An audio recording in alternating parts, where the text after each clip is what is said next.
Here's Holcomb. He lost it. Recovered by Hugnatan. Tuloy-tuloy shot clock dito. Hugnatan was fouled. Bye-bye.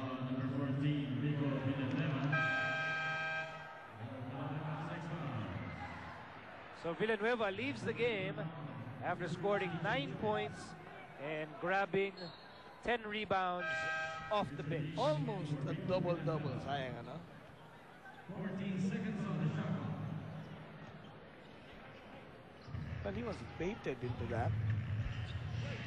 Off that strong move by Hugnatan. Here's Thos.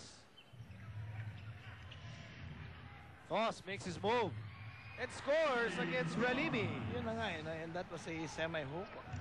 Galing dito kay Tos para iwas supalpal. 3-point lead pa rin para sa Pure Food, 70-67.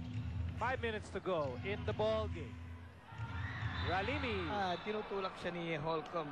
Yun ang dahilan kung bakit napapaila